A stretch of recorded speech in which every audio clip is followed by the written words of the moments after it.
Šodien uzzināsim vairāk par Spēlmaņu nakts balvas ieguvējiem, Kultūras akadēmijas studentiem un viņu jaunākajiem projektiem, kā arī dosimies satikt talantīgo mākslas fotogrāfi Montu Dedeli.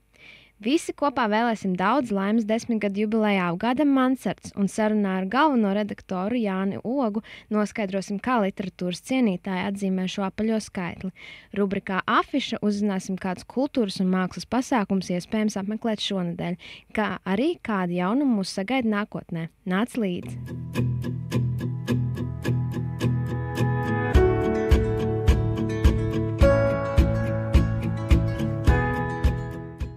Pirms dažiem mēnešiem Latvijā uz patstāvīgu dzīvi atgriezās jaunā modes fotogrāfe Monta Dedele, par kuras darbiem visticamāk tuvākajā laikā runās un priecāsies daudzi modes un mākslas cienītāji. Monta atzīst, ka lēmums doties uz ārzemēm bijis spontāns, tāpat kā arī savu hobija un darba fotomākslas atklāšana. Tā aizraušanās sākās vispār, man liekas, ka man bija 15 gadi. Es ar draudzenēm aizgāju uz fotopulciņu, bet tas bija tajā laikā tā tīri.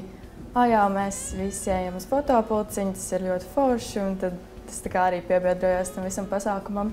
Un beigās izvērtās tā, ka pārējās meitenes atgāja prom un es paliku tur vienīgā, jo es tiešām jūtu, ka tas ir tas mans un ka es to gribu darīt arī tā kā turpmāk. Tad paralēli skolai gāju pie viens ļoti foršs skolotājs, Gunts Andersons, starp citu. Un jā, tā kā mācījos pie viņas fotografēt, tā kā bildēju, un tad viņi man kritizēja tās bildes, un jā, ļoti patikās. Man liekas, to darīju līdz pat 12. klasei, kad arī viņa īstenībā viens no tiem vilcēja spēkiem, kas mani vilka un teica, ka man jābrauc uz ārzemēm kaut kur mācīties, un viņi man iedeva to ideju pašu. Pirms 3 gadiem bija tā, kad es izdomāju diezgan spontāni braukt uz Angliju, mācīties Anglijā, tieši Rochesterā, un mācīties tieši fotogrāfiju. Tas bija University for the Creative Arts, un studēju tieši fotogrāfiju mūsdienu praksē, ja mēs iztulkojam kursu. Nu jā, un jau tie 3 gadi ir pagājuši, smaku, ka Latvijā jau kādus mēnešus, 4-5 sanāk no jūlija. Un cenšos tagad darboties pa Latviju pamazām. Monta atzīst, ka konkrētu virzienu, kurā turpmāk vēlas strādāt, sapratusi studiju laikā ārzemēs. 1. un 2. gadā laikam sajūtu, ka tā moda ir tas mans lauciņš. Pavisam nesen plaša rezonanci un atzinību ieguva Montas fotografētie modes portreti sērijā Latviskā renesanse, kura tapa izmantojot tieši latviešu dizaineru radītos tērpus. Tas bija laikam tāds lielākais darbs, ko es universitātes laikā darīju, jo tas bija mans diploma darbs. Tas jau bija 3. gada laikā. Un, jā, tam es vienkārši ļoti pievērsu milzīgu uzmanību, jo ar to arī es absolvēju universitāti. Beigās izdevās tiešām superīgi. Vienīgi grūti bija apvienot to, ka tas viss bija tā kā latviskais, un tā kā es biju tajā laikā Anglijā, tad bija grūti apvienot. Man bija ļoti maz laika, tad es biju Latvijā to visu sabildēt un sāorganizēt, lai tas viss izdotos tā, kā man gribās. Braucot uz ārzemēm ir tā, ka neviens īsti nezina, kas ir Latvija. Tā ir vienmēr. Tu pasaki Latvija, where is this? Un tad arī, lai kaut kādā veidā pavēstītu par to, no kurienes nāku, jo es diezgan lepojos ar to, no kurienes nāku, radās ideja par projektu, kur ir iesaistīta latviskā kultūra. Un tā kā es gribētu to darīt tieši modes fotogrāfijā, tad to visu vēl apvienot ar modi un tad apvienot ar jauniem uzlicošiem dizaineriem Latvijā un to visu kaut kā aizvest uz Angliju. Īstumā es ļoti ieinteresēju savus kursabiedrus, teiksim, un arī cilvēkus, kas nāca uz izstādi un skatījās darbus, ļoti ieinteresēju ar savām bildēm, to, kur vispār ir tāda Latvija un ko mēs darām un kāds ir latviešu dizains un tam līdzīgi. Grūtības mēdz būt dažādas. Dažreiz tie ir dabas apstākļi, dažreiz veiksmīga fotorašanos nosaka tieši komunikācija ar modeli. Monta par lielāko izaicinājumu atzīst cīņu ar sevi. Fotogrāfija kā tāda, manuprāt, būt fotogrāfam ir balstīts to, ka tev ir jāmāk komunicēt ar cilvēkiem. Un tas ir tas, kas man laikam visvairāk patīk fotografēšanā, jo es vispār pēc dabas esmu diezgan kautrīga persona. Un tad fotografija man tā kā savā ziņā piespiež man komunicēt ar tiem cilvēkiem un kaut kādā veidā attīstīt sevi. Modes fotosesijām bieži raksturīgi nemīlīgi apstākļi un mēģinājumi pārsteigt, savienojot šķietam neiespējamo. Kā atzīst māksliniece, arī viņai ir nācies pārvarēt nevienu grūtību, lai iegūtu perfektu foto. Es atceros, pirms kaut kādiem pāris gadiem mēs fotografējām Andrai Anģānai kolekciju. Un tas bija, es nekļūdos, Ziemassvētku brīvlaiks, un ārā bija diezgan augsts, un mēs fotografējām manas draudzenes puisi. Mežā pilnīgi bija sniegs. Māksliniece uzskata, ka fotografija iegūst jēgu, ja par tās vēstījumu un kompozīciju tiek īpaši piedomāts. Laikā, kad fotoaparāti un iespēja uzņemt foto ir pieejama gandrīz ikvienam, tieši šīs kvalitātes atšķir profesionālu foto no vairuma amatieru uzņemto foto. Fotogrāfam viņam ir savs redzējums. Un to redzējumu ir jāmāk iemūžināt kaut kādā kompozicionāli skaisti. Man fotografijā noteikti ir svarīgi, lai bilde izskatās skaisti. Jo, piemēram, universitātē mācoties ļoti daudzi radīja bildes, bet viņas vizuāli neizskatās labi, bet idejiski viņas ir ļoti spēcīgas. Man noteikti ir vajadzīgs, lai viņa gan vizuāli izstāsta skaisti, gan arī idejiski kaut kas būtu apakšā. Bet īstenībā, laikam, vizuālais man pat būtu pirmais. Man patīk kontrolēt situāciju. Man patīk, kad es modes fotosesijas laikā varu paprasīt modelim, kā viņam ir jāapstājās, kur viņam ir jāapstājās un pamainīt gaismu vai ko, ja man tas ir nepieciešams. Lai arī jau sasniegusi vairākus savus mērķus, Monta vēl nevēlas sevi saukt par profesionālu fotogrāfi, bet ir pilna apņēmības, vēlmes darboties un uzkrāt pieredzi. Uz papīriem es skaitos kā profesionāls fotogrāfs, bet profesionālam fotogrāfam ir nepieciešama milzīga pieredze, kas nāk ar gadiem. Tāpēc es domāju, ka es vēl esmu tādā sākuma posmā, bet es lēnām virzos uz to, un es ceru, ka es varēšu pēc pāris gadiem sev saukt par tiešām profesionālu fotogrāfu un būšu iegūst to pieredzi, kas ir nepieciešams. Fotogrāfi neslēpj, ka labprāt atkal dotos pieredzes meklējumos uz ārzemēm, taču uzsver, ka vienmēr atgriezīsies Latvijā un atzinīgi vērtē latviešu dizaineru darbus. Es domāju, ka noteikti Latvija vispār var daudz, latvieši var daudz, bet es domāju, ka tas, kas viņus atturas vairāk iet un darīt un arī tikt kaut kur pasaulē, ir kaut kāda tā latviskā, es nezinu, nospiestība, bet tas, ka viņi kompleksē par to, ko viņi dara. Jo es domāju, ka viņi var daudz, bet viņi atsakās to darīt. Bet spējīgi noteikti latviešu dizaineri. Latvija un latvieši var. Par to šaubu nav, un tam pierādījums ir arī mūsu rubrikas mākslinieka portrets viešņa, modes fotogrāfe Monta Dedele. Pēc šīs sarunas man ļoti labprāt gribētos viņu dēvēt par skaistumu vēstnesi, jo tieši šāds vārdu salikums, manuprāt, raksturo mākslinieces līdzinējo daļradi – vēstījums caur skaisto un vēlmi uzrunāt.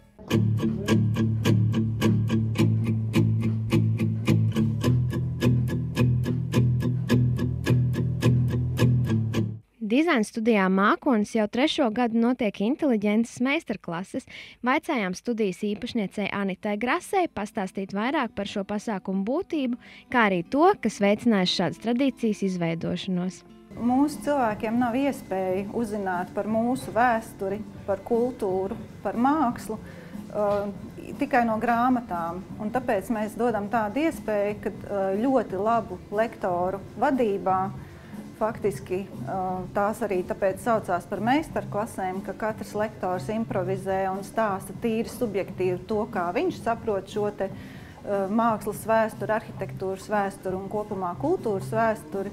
Un cilvēkiem ir iespēja chronoloģiskā secībā iziet cauri pasaules notikumiem, kas faktiski visi atspoguļojās tieši mākslas un arhitektūras vēsturē. Es nezinu, vai es saprotam paskaidroju, bet katrā ziņā tas iedod tādu pasaules uztveri. Manuprāt, tā jau ir kaut kādās 4 dimensijās izpratni par to, kā mēs esam veidojušies, attīstījušies, kur ir mūsu saknes, kāpēc mēs esam šeit, kur esam, kāpēc mums apkārt ir tieši tāda arhitektūra vai mākslas darba, kāda ir šobrīd, jo tas nav radies šeit un tagad, tam ir visam jau kaut kādas iestrādnes, varētu teikt, ka jau 7000 gadu senā pagātnē. ja atceramies Ēģipti, vai ne?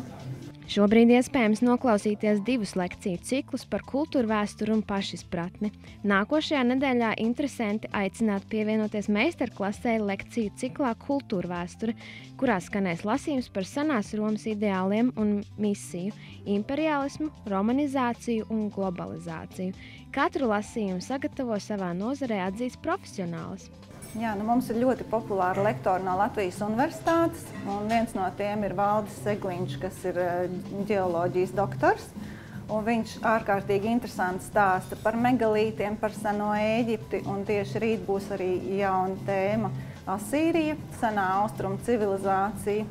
Tad vēl pie mums ir viesojies šī pusgadā jau Harijs Tūmans. Un otra sadaļa ir arī zinātne, pašizpratne. Tur savukārt cilvēki iegūst vairāk informāciju par sevi, mēģina saprast mākslu, mūziku, multimēdijus, tieši saistībā ar sevi. Ņemot vērā katra apskatāmā temata apjomīgumu un abu lekciju ciklu garumu, kas ir ne vairāk un ne mazāk 8 mēneši, ļoti aktuāli šķiet uzzināt, ar kādu intensitāti šīs lekcijas notiek un ko no lekcijām sagaida paši to apmeklētāji. Vispār mums ir tā kā skolā katru nedēļu vienu vakaru cilvēki nāk uz meistarklasēm. Un īstenībā viņiem šī viena diena nedēļas vidū ir ļoti nepieciešama, jo darba rutīna, mūsu ikdienas dzīve, darbs mājas, un tā meistarklase iedod tādu vienu attelpu, kad varam padomāt par citām lietām, par interesantām tēmām. Un pēc tam ir atkal par ko domāt līdz nākošajai lekcijai. Un cilvēki saka, ka tas ir ārkārtīgi svarīgi. Meistarklasēm iespējams pievienoties jebkurā brīdī un interesanti aktuālu informāciju par tuvākajām lekcijām aicināt meklēt internetā.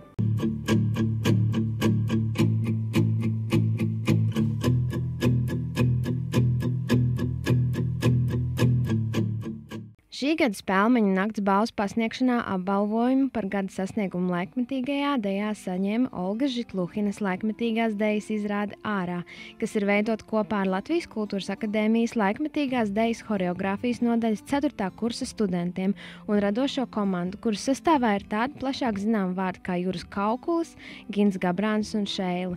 Šodien mums ir iespēja satikt dažus no šīs izrādes galvenajiem varoņiem – Latvijas Kultūras akadēmijas studentus. Apsveic ar lielisko panākumu un kādas sajūtas pēc šīs pelnītās godalgas un cik ilgi jūs gatavojāt izrādi? Sajūtas ir ļoti labas un, manuprāt, mēs pelnīti dabūjām šo balvu, jo strādāts ir arī diezgan ilgi un diezgan daudz un intensīvi. Un pats process jau laikam sākās Krimā septembris pagājušais. Pareizi saku, jā?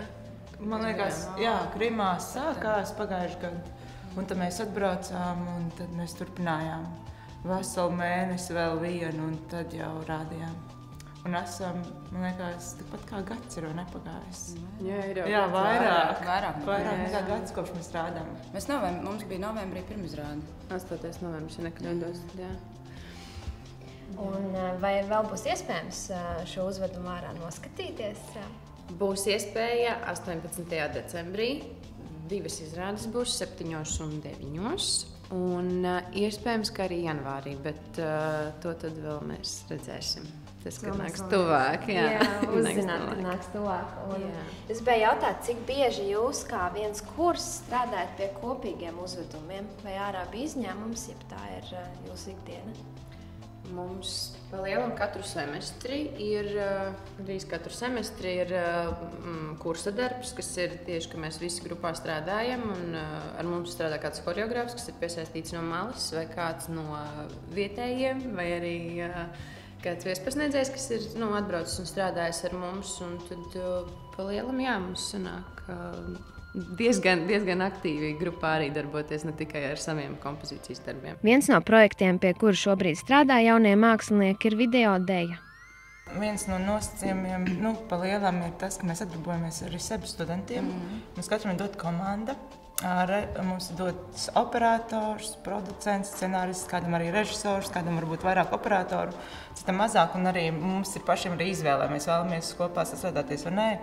Manā gadījumā es sastrādājos, un man liekas ļoti interesanti, kā ar svešiem cilvēkiem, cik ātri mēs varam kļūt par ļoti labu komandu. Es ceru, ka ļoti labi. Man vismaz tāda pašai sajūta ir, ka mums diezgan raiti izdodas. Un šoreiz laikam vairāk domāju par to, cik es izbaudu procesu. Man, piemēram, video ļoti interesants, un video dēļ ļauj skatītājiem ielūkoties daudz dziļāk mazajās niansēs un detaļās. Tas, principā, arī būs mans, kad palīdz tajās vietās, kur skatītājs parasti uz skatuves skatoties neredz. Un tas man liekas ļoti interesanti, un tad leņķi un gaismas. Skatīt janvārī. 14. 14. janvārī. Mēs vēl noteikti Facebookos ziņosim, kur tieši un kā. Jā, jūs varat sekot LKA horeogrāfi, vai ne? Bet tur bija arī gads klāt, kā mums bija tur tā Facebook lapa. 2011, 2015. Nē, tā bija mūsu iekšā tā privātā grupa. LKA horeogrāfi Facebookā atradīsiet, tur ir visa informācija. Tur arī, es domāju, ka būs, un mēs droši vien rādīsim arī istabas telpās, kas ir ūdens ielā. Un jā, 14. janvārs. Varam likt aiz ausis. Labi, mīļie skatītāji, tad 14. janvāris mums būs ļoti interesanti un jauka diena. Gaidām vairāk informāciju un vēlam veiksmi jaunajiem māksliniekiem.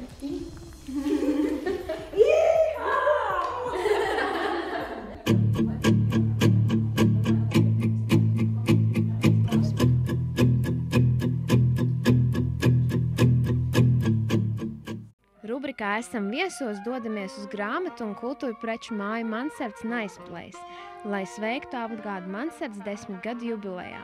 Jāatzīmē, ka jubileja tiek svinēta ar vērienu visas ziemas sezonas garumā.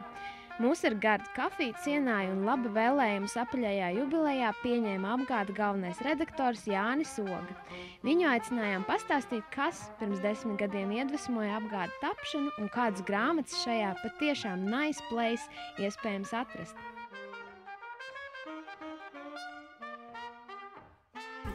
Mansards sākās pirms 10 gadiem, 2004. gadā, kad septembrī tas tika oficiāli piereģistrēts uzņēmuma reģistrā, bet pirmā grāmata iznāca tikai vēl pusgadu vēlāk, 2005. gada martā. Un tie bija, faktiski šī pirmā grāmata bija Zigmunda Skuiņa rakstu pirmais sējums.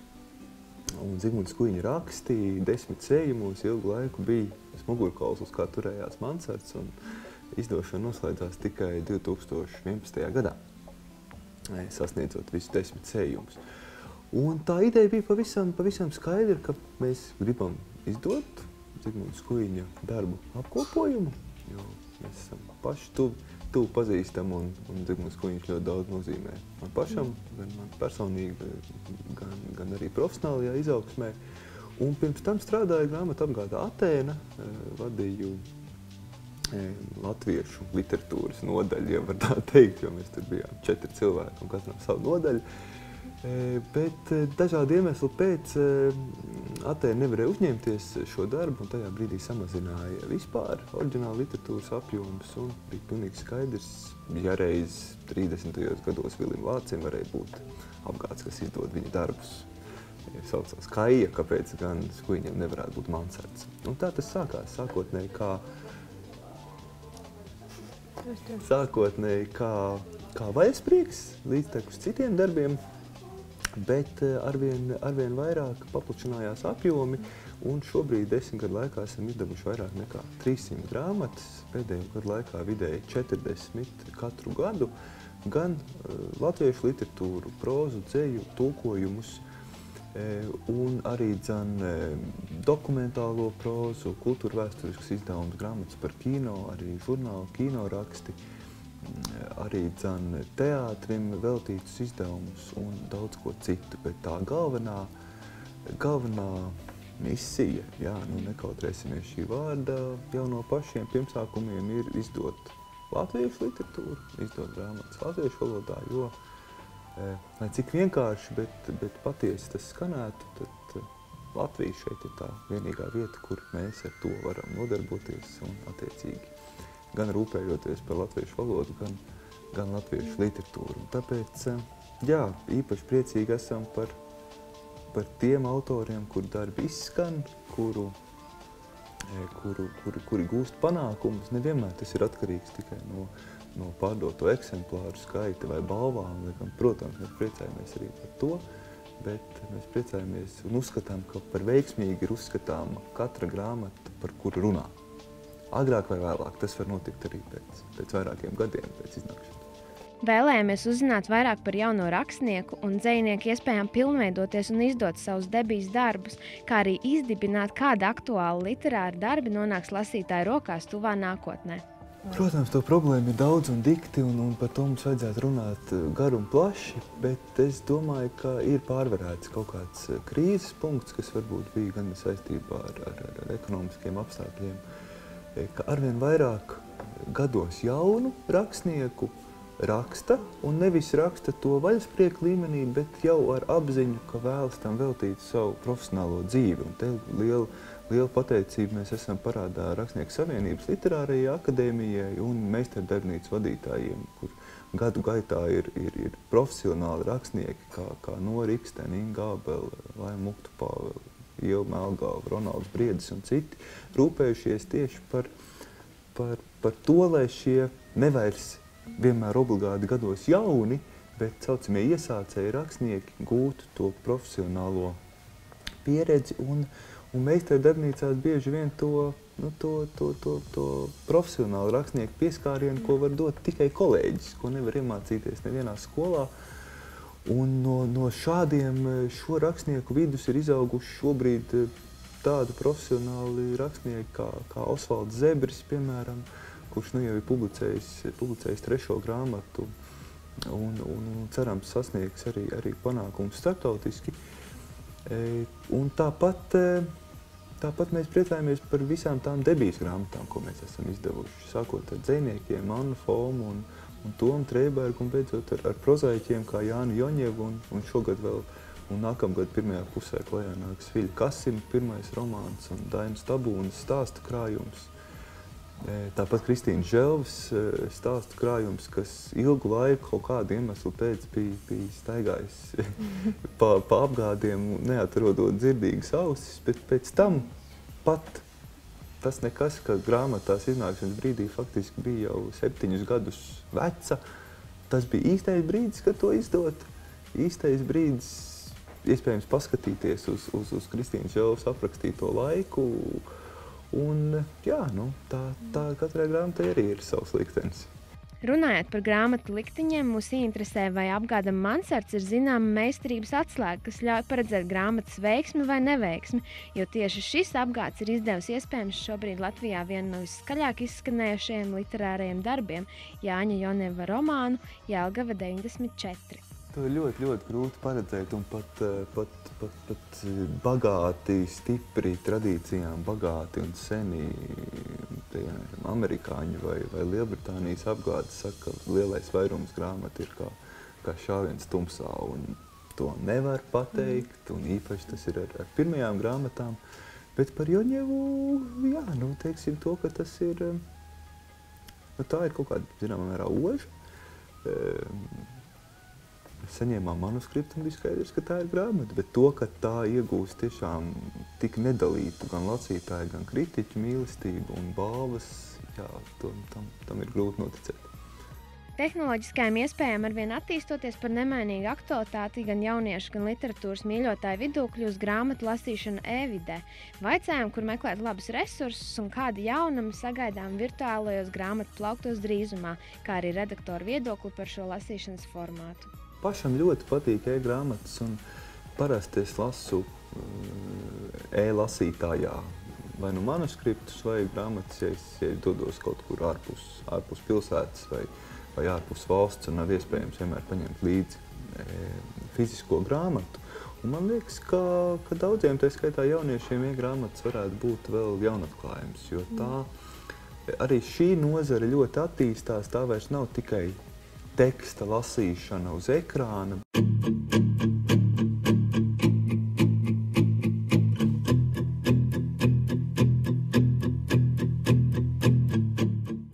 Latvijas Mākslas akadēmija izziņojusi nākošā leģendārā karnevāla norises datumu. Tas būs 2015. gada 20. februāris. Šis karnevāls solās būt pavisam neticams, jo zinām arī tā tēma klonu kāzas. Kā ziņo organizatori, ik viens karnevāla apmeklētājs būs šajā galaktikā lielāko kāzu godpilns viesis. Tāpat ir izsludināts plakāta dizaina konkurss, kurā līdz 17. decembrim aicināts piedalīties jebkurš interesents. Vairāk informācijas meklē karnevāla Facebook lapā. Apgādā Mansards iznākusi grāmata Vai pakļauties spēj runāt. Grāmata izdota ar Friedriha Eberta fonda atbalstu.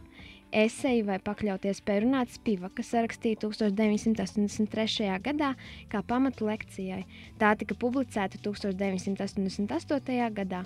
Spivaka to rakstīja no marksisma, feminisma un dekonstrukcijas pozīcijām, taču esejas centrālā ass atraidņu upurēšanas rituālu lasījums padarīja tās rezonanci plašāku nekā pati autore iespējams bija gaidījusi.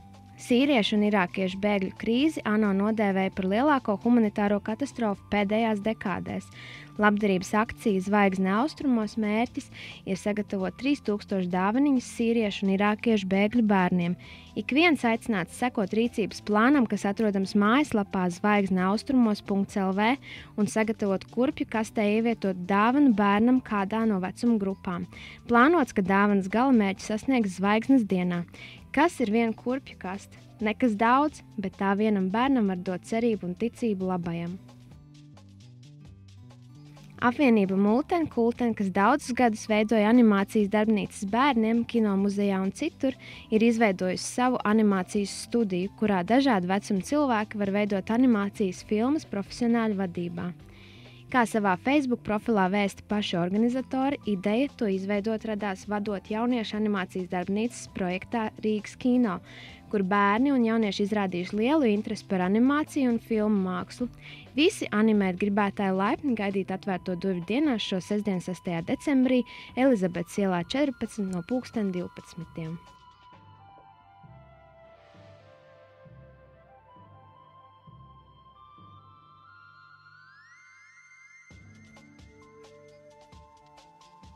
Sācies festivāls prozas lasījumi, kurš kopš 1995. gada tradicionāli notiek decembra sākumā.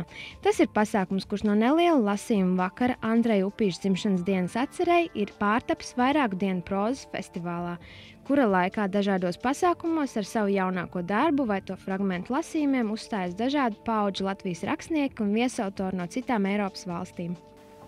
Īpaši interesanti ir viesu pasākumi, kuri abi notiek jaunajā bibliotekas ēkā Gaismas pilī, piekdien un sestdien.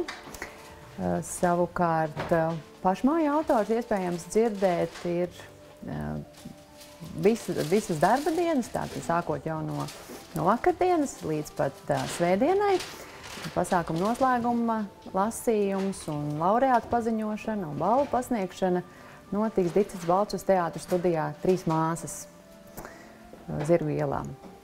Laipni gaidīt visi interesanti, ieeja visos pasākumos ir bez maksas un jāteic, ka tā ir unikāla iespēja klausītājiem, lasītājiem dzirdēt savus autorus, lasām savus tekstus, līdz šim nepublicētus tekstus, iespēja piedalīties procesā un varbūt saņemt kāds sen kārots autogrāfs. Naktī no 5. uz 6. decembra notiks Vislatvijas lūgšana nakts. Lūgšana mērķis ir vienot vienlaicīgi lūgšanas starp draudzēm un atsevišķiem kristiešiem visā Latvijas zemē. Draudzes Cerība organizē nakts lūgšanas jau vairāk nekā gadu, taču ideja par kopīgu lūgšanu visā valstī dzimusi jau 2009. gadā. Lūgšana naktī Latvijas Kristīgā radio ēterā skanēs īpaša programma ar iespēju sazvanīties. Dalībnieki aicināti reģistrēties mājaslapā Lūgšana nakts LV. Latvijas pagrīdes mūzikas ceļvedis, jeb vietne Underground Music LV, izmantojot sociālos tīklus, aicina apkopot dažādus stāstus, bildes un ierakstus par mūziķiem, grupām, koncertiem un festivāliem, kas attiecas uz Latvijas pagrīdes mūzikas scēnu. Sekojot šai iniciatīvai sociālajā vietnē Facebook, jau tagad iespējams apskatīt dažādus 90. gadu sākuma periodiskos izdevumus, kā piemēram Zivs vai mūzikas avīze Una.